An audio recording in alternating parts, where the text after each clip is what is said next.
musical box, wound up and ready to play. But this box can hide a secret inside. Can you guess what is in it today?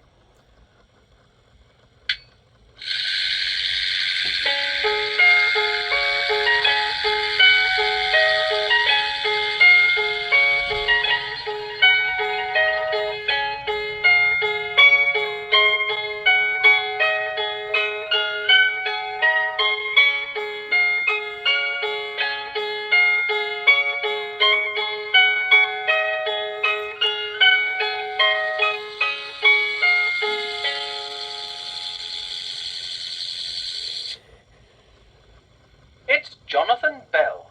Hello, Farmer Bell. How's the farm? Busy? Hens laying well? Are you going to load your truck now?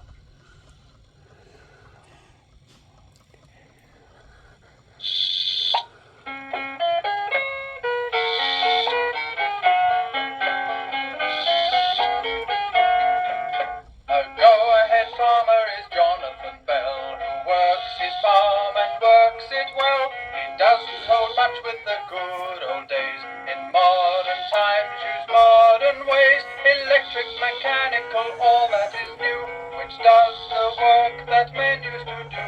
He swears by it all and he proves it too on his modern mechanical farm. Farmer Bell is using a forklift loader. He has just bought it, and now he can load his truck very quickly.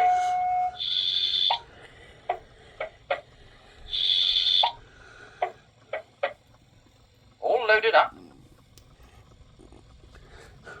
He's just going to drive away when he sees Peter Hazel, the postman. He has a letter for Jonathan. Jonathan offers Peter a lift in his truck. Peter says yes, please. He has a letter for Windy Miller. It is quite a long way, so he is glad to ride. Off they go. Driving along in a farmer's truck, in an I can do anything farmer's truck. A pig or a hen, a car for the men, a bale or a sack, all go into the back. You can even spread muck from a farmer's truck, and I can do anything farmer's truck.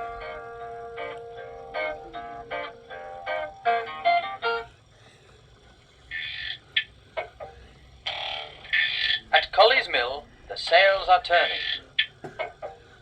Is Windy Miller hard at work grinding corn? No, he's been hard at work collecting eggs. Windy keeps ducks, hens, 2 cows, and bees. He likes to live on his own food and drink, and he feeds himself very well.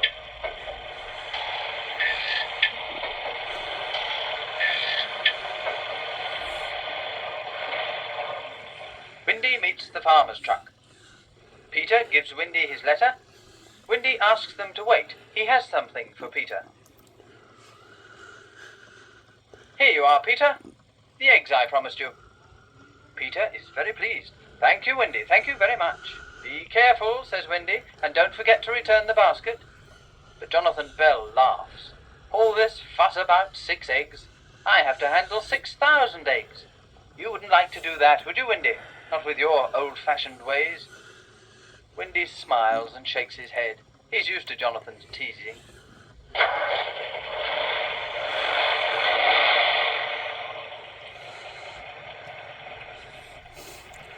Old-fashioned, eh? Well, perhaps I am. Perhaps I am.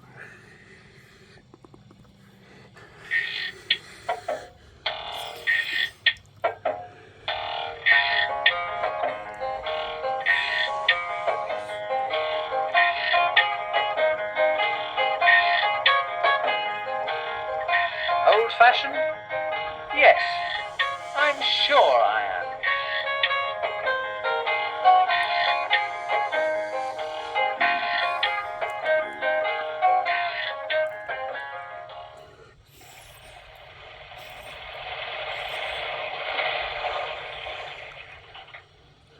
Here they are at the post office stores. Peter says thank you for the lift, and carefully he takes his basket of eggs inside.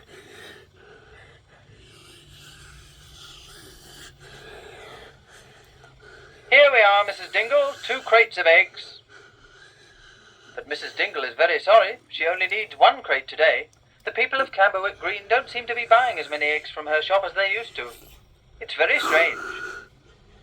That's all right, Mrs. Dingle. I can easily take 1 back. Good day. Bye, Packet. And Jonathan takes the crate back to his truck. That's odd. Mrs. Dingle has always taken 2 crates of eggs. Oh, well, I'm sure Mickey Murphy the baker will want his usual quantity.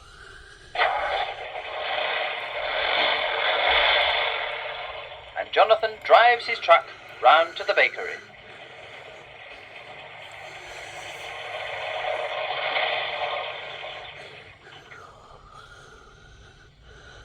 But Mickey says that he still has plenty of eggs, so he won't need his usual crate today. Sorry. Poor Farmer Bell. Nobody wants his eggs.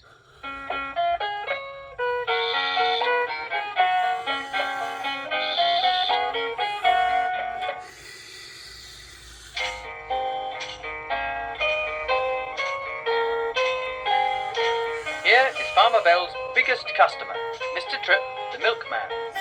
He is preparing to go out on his rounds.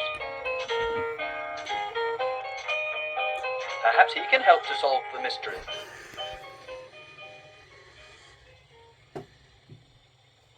No, Mr. Tripp is worried too.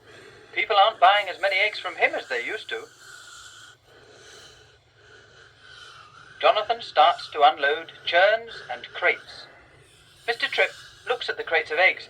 I only hope that I can sell them all, Farmer Bell. So does Farmer Bell, but he continues to unload. His next call is at Pippin Fort.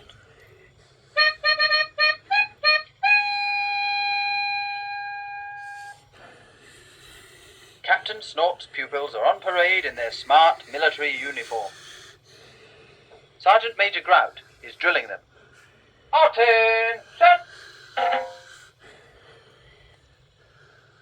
Slow! Arms!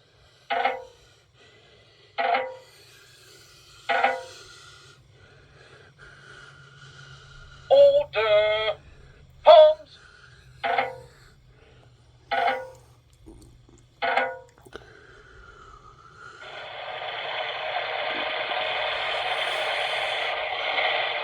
Farmer Bell's truck arrives just as the Sergeant Major marches to Captain Snort.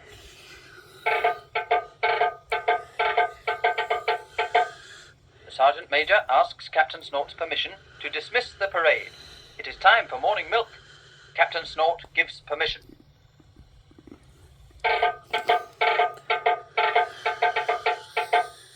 Company, dismissed!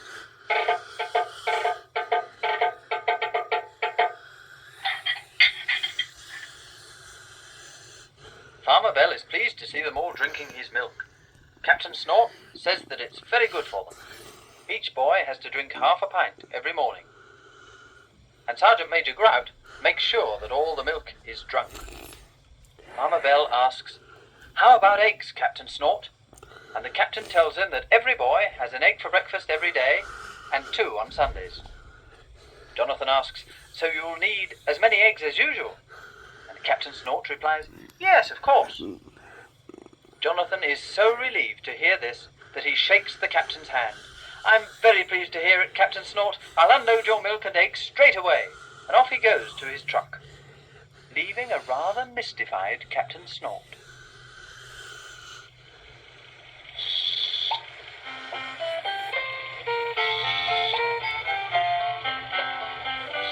Jonathan is pleased that Captain Snort still wants to buy his eggs.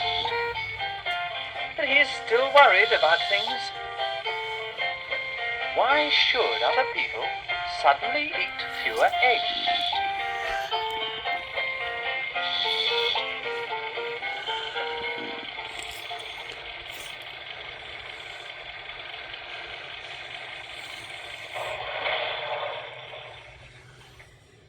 Hello, here's Roger Varley, the sweep.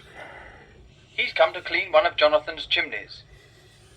He's asking Jonathan how business is doing. And Jonathan is telling him, Mr. Varley, I don't understand it. I just don't understand it. But Mr. Bell, why not ask the people why they're not buying so many eggs? A direct question usually gets a direct answer. Of course, that is the thing to do. Thank you, Mr. Varley, thank you. Funny that I never thought of it.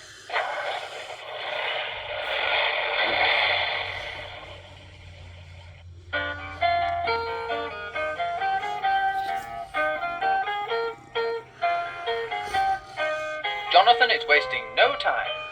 First, he's asking Dr. Mop.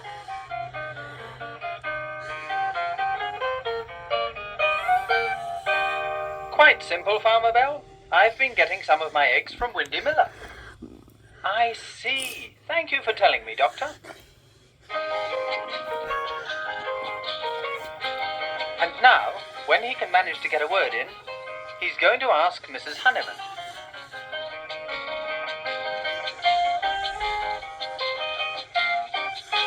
By the way, Mrs. Honeyman, why don't you buy my eggs anymore?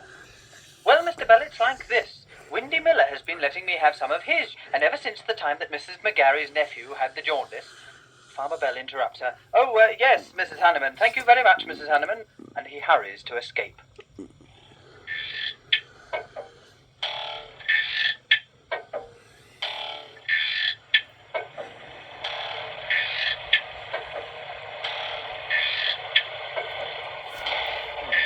Jonathan has decided to talk things over with Windy. But first, Windy goes to stop the sales.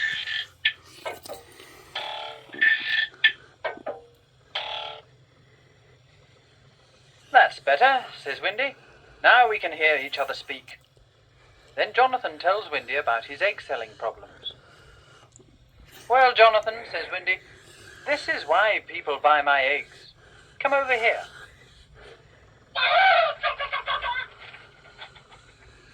My hens are free range. They can lay wherever they like. That makes them happy. And people think that happy hens lay better eggs. But it makes collecting the eggs a bit difficult. It would be quite impossible for you with all the hens you look after. Windy asks Jonathan why he bothers to sell locally. I send them all to the packing station. Up there, one egg is as good as another, as long as it passes the grade. Jonathan agrees. His eggs would pass the grade all right, and it would certainly be simpler. Besides, he doesn't like being beaten in the village at his own game by old-fashioned Windy. Windy sees this, but he won't rub it in. He gets some of his home-brewed cider. We're both wanted, Jonathan, and there's room for the pair of us. Here's a toast, he says to the farmer. Big, that's you. Small, that's me.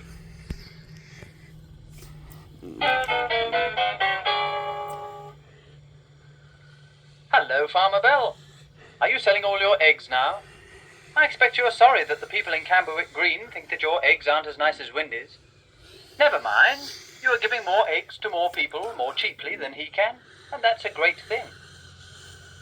And you are the most modern farmer in Camberwick Green. Goodbye, Farmer Bell.